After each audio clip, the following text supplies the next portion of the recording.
Well, it seems like I'm doing these types of videos way too often. It really does. You see, this FTX Bankman-Fried fiasco, yeah, it's just the latest in a long line of media for hire scandals that, for the most part, the public is blissfully unaware of. It's incredibly dangerous to be this blindsided by something. It's morally reprehensible. And if it's not illegal, it darn well should be, because we're supposed to be being informed about these kinds of things. People are being paid off. That's a real problem. So we're going to look at who's likely provided some very soft coverage for this FTX Bankman-Fried collapse. And we're going to look at who is aiding in the attempted rehab of this SBF character. And maybe we're going to look into why some of these entities have been less than zealous in their pursuit of providing you quality investigative journalism. Let's dive into this. Here we go.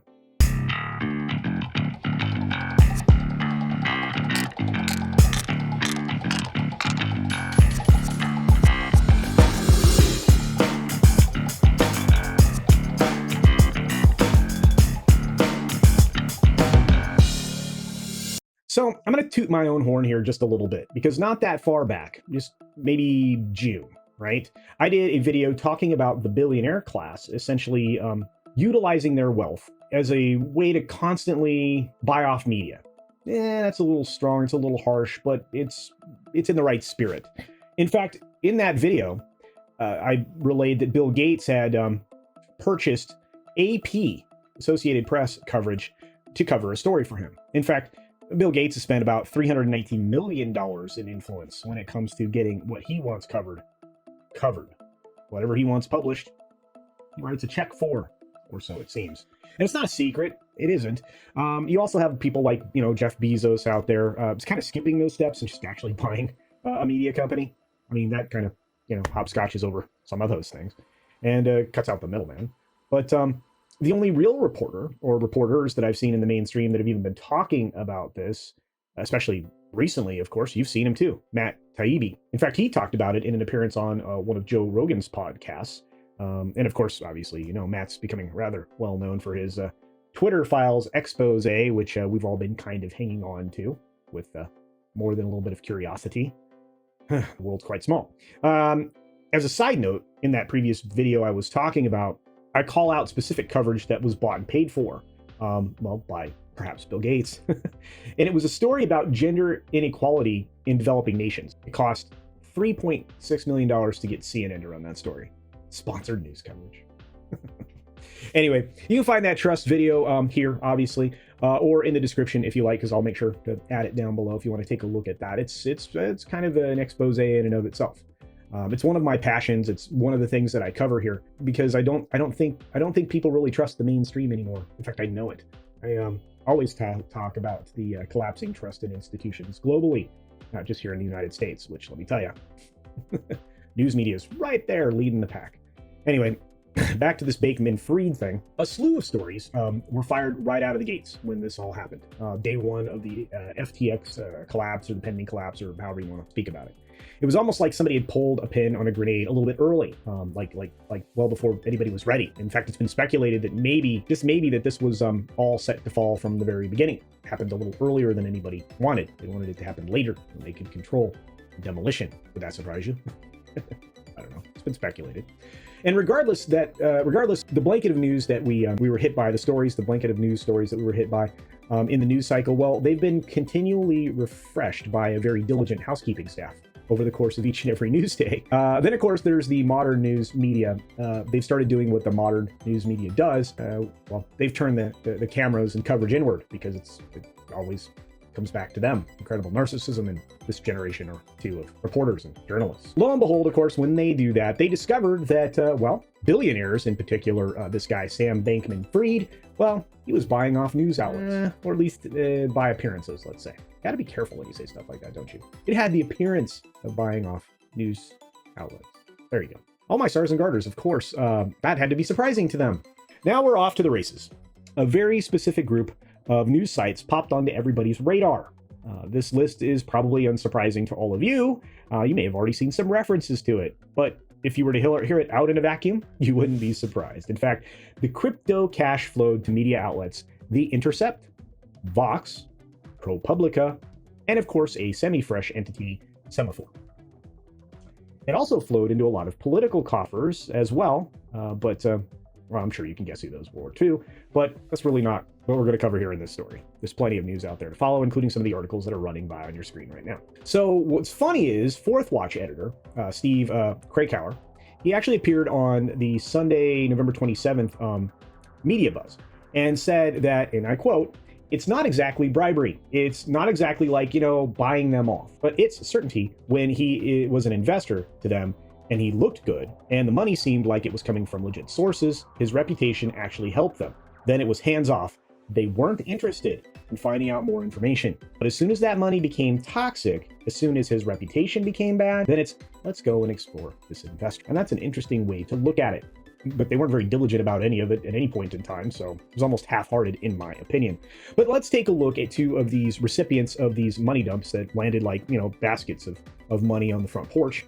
From a couple companies would love for you to think that they were legitimate. We'll start here first. The Intercept. They got a stack of $4 million reportedly in that sweet SBF cash. That's right, crypto money.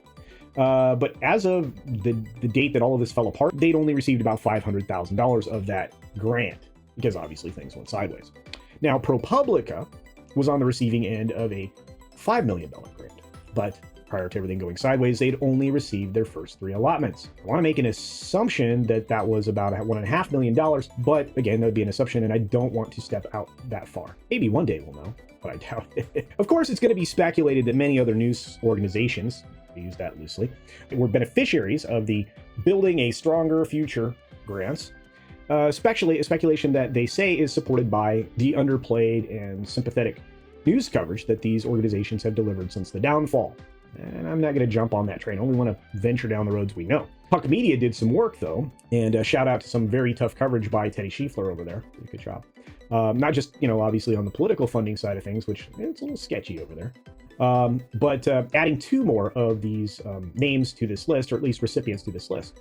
One of them was the Law and Justice Journalism Project. Not sure who that is. And apparently an unnamed podcast was a recipient.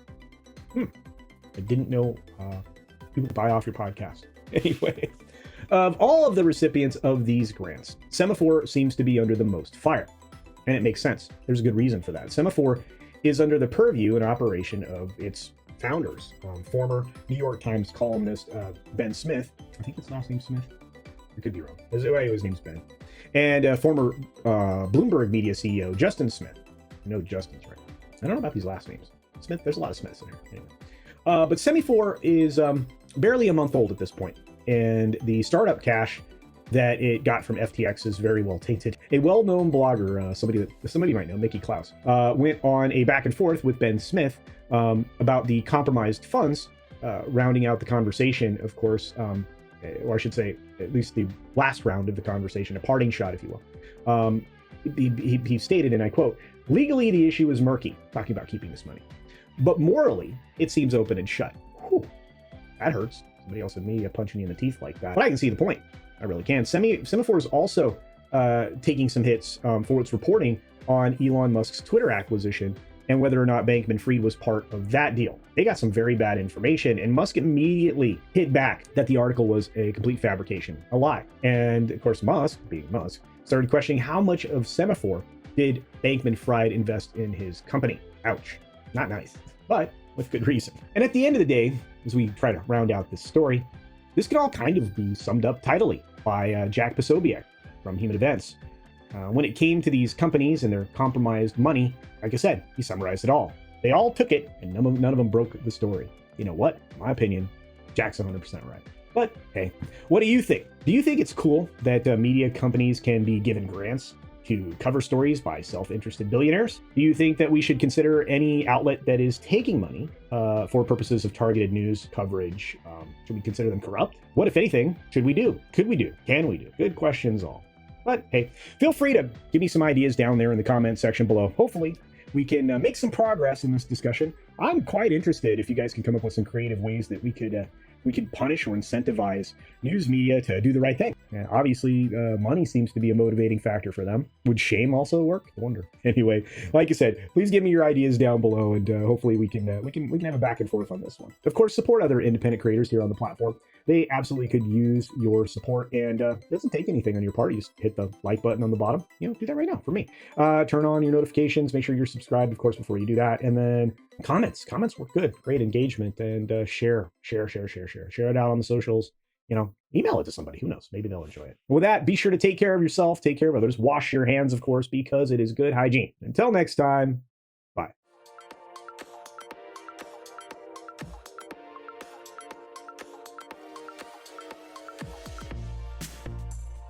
And don't forget to check out my Rumble at rumble.com/CultureCasino.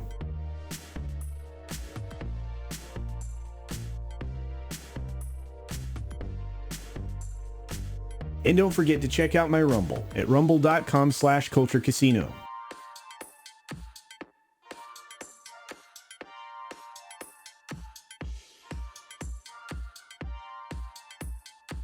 Thanks for visiting today. Be sure you're subscribed and hit that for alerts. Yay! Of course, like and share all of the videos that you can, as it helps with the algorithm. Have a great day.